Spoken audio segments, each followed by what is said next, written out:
자, 23강 기획심에 대해서는 법정지상권입니다.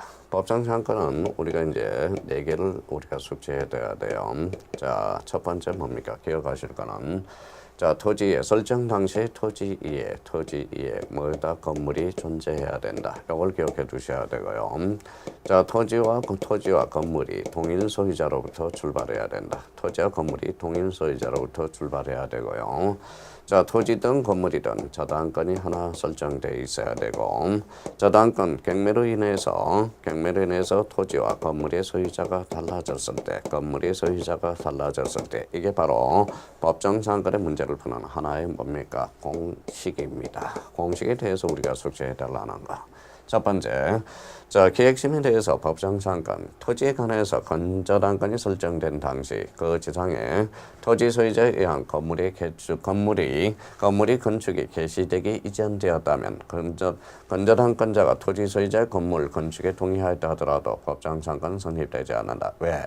토지와 건물이 뭐예요? 토지 위에 저당권이 설정된 시 토지의 건물이 존재해야 되고 토지의 건물의 소유자가 뭐예요? 동일해야 된다고 그러죠. 그래서 법정지상권은 성립하지 않게 되는 논리가 성립되고요.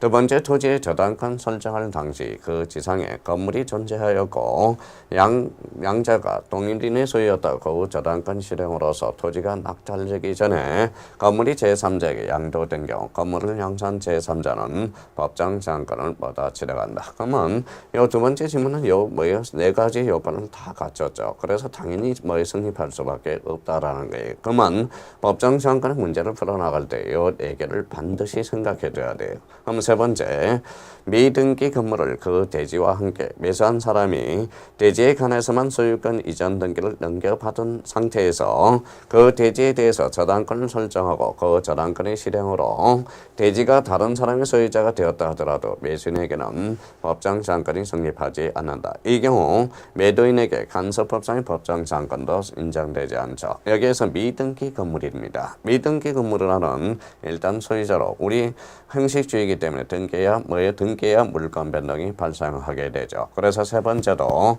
법정지상권은 성립하지 않는다.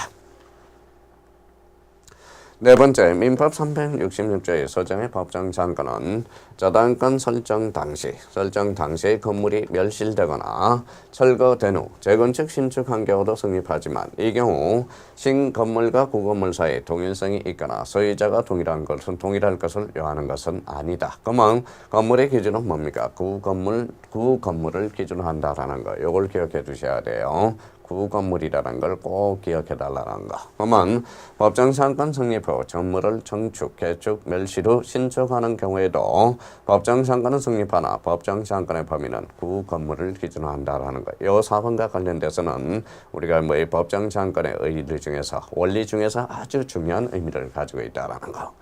5번에 건물 소유자 1인이 건물의 부지인 토지를 단독으로 소유하면서 그 토지에 관해서만 저당권을 설정하였다고 이 저당권에 의한 경매로 토지 소유자가 달라진 경우 민법 366조의 법정지상권은 인정된다라는 거. 그러면 요 5번도 첫 번째, 두 번째, 세 번째, 네 번째 원리를 기억해 둔다면 충분히 5번 지문도 우리가 해결해 나갈 수가 있다라는 겁니다.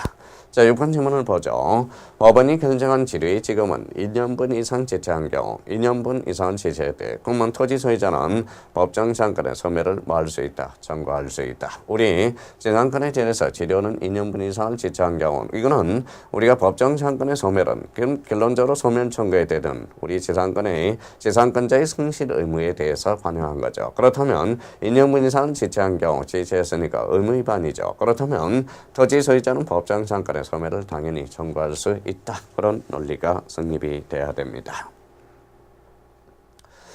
이번에는 간섭법상의 법정지상권. 여기에서 대표적으로 일정한 사정으로서 건물의 철거 특약이 없어야 된다라는 거. 그걸 기억해 달라는 겁니다. 1번은 어른 각각 공유하는 대지에 단독으로 건물을 소유하고 있던 중 각각 합의하여 공유물을 분할한 결과 그 건물 부지의 일부가 갑의 단독 소유로 된 경우 어른 건물 중 갑의 대지에 있는 부분에 관해서 간섭법상의 법정지상권을 취득하게 되죠. 합의라는 것은 일단 건물 철거 특약이 없어야 되겠죠. 그래서 1번과 관련돼서도 우리 공유 지분, 공유와 관련돼서 이걸 포인트로 가요. 공유도 간섭법상의 법정 상권을 취득할 수 있다. 포인트는 공유 나오면 법정 상권을 취득한다. 그렇게 연결을 해 두실 판례입니다. 두 번째, 동일인에게 소유권 귀속의 원인무효로 이루어졌다가 그 후 원인무효를 이유로 등기가 말소되어 건물과 토지의 소유자가 달라지게 된 경우 이때는 간섭법상의 법정상권은 성립하지 않습니다. 이게 대표적으로 진정명의회복 등기, 진정명의회복 등기와 관련돼서 진정명의회복 등기에 대해서도 간섭법상의 법정상권은 성립하지 않는다. 그러면 1번의 포인트는 뭘 잡아요? 공유 시작한다. 여기는 진정명의회복 등기는 성립하지 않는다. 여기 대표적으로 한지처분이네요. 한지처분에 대해서는 성립하지 않는다. 이런 판례들이 아주 중요한 의미를 가지고 있어요. 우리 간섭법상의 법정상권과 법정상권의 차이점을 우리가 구분해 놓고 우리가 시험 참가면 이게 뭐예요? 그럼 이 네 가지 요건에 이렇게 부합시킬 수가 없어요. 시간이 없습니다. 그러면 간섭법상의 법정상권이나 법정상권은 판례 포인트를 잡아서 자꾸 기억해 둘 필요가 있어요. 공유 취득한다. 진정명의 회복 등기 성립하지 않는다.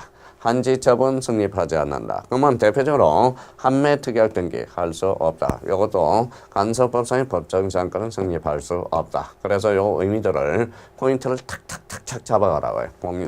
공유 법정상권은 취득한다. 진정명의회복 등기 법정상권은 성립하지 않으며 한지처분 성립하지 않는다. 한매특약 등기 여기에서 성립할 수 없다라는 거. 그렇게 포인트를 잡아서 이 지문들을 우리가 기억해 둘 필요가 있어요. 자, 다섯 번째, 건물 소유자가 토지 소유자와 건물 소유를 목적으로 하는 토지 임대차 계약을 체결하는 경우 간섭법상의 법정상은 포기한다고 볼수할 수 있다. 왜냐하면 여기 건물 소유자가 토지 소유자, 건물 소유를 목적으로 하는 토지 임대차 계약을 체결했대요. 그럼 이 계약을 체결했다라는 것은 특약이 있다라는 거죠. 특약이 없어야 간섭법상의 법정상권은 성립할 수 있죠. 그럼 특약이 있다라는 것은 간섭법상의 법정상권을 포기하였다고 볼 수 있다. 일반은 간섭법상의 법정상권은 취득할 수 없다는 논리가 성립이 되고요. 여섯 번째, 간섭법상의 법정상권이 붙은 건물을 매수하여 소유권을 취득한 제3자는 법정상권에 관한 등기를 마치지 않으면 대지 소유자에게 법정상권을 취득을 주장할 수 없다라는 것. 그래서 우리 대표적으로 187조 사유가 되죠. 일곱 번째, 법정상권을 취득한 건물 소유자가 건물을 제3자에게 양도하고 제3자는 건물에 대해서만 소유권 이전 등기한 경우 토지 소유자는 건물 양수인을 상대로 건물을 철거 청구하는 것은 신의 측에 반한다라는 거. 그래서 우리 법정상권은 사회적 대손실을 막기 위해서 나온 거죠. 그래서 철거 청구는 신의 측에 반한다. 여덟 번째, 법정상권이 있는 건물의 양수인이라도 그 대지를 점유 사용함으로써 얻은 이익은 대지 소유자의 부당이득으로 당연히 반환해야 된다라는 것. 7번과 8번을 우리가 기억해 두시고 요 법정상권과 간섭법상의 법정상권의 키 핵심 요거 반드시 반복 숙지하셔야 됩니다. 반드시 한 문제짜리입니다. 부탁해요.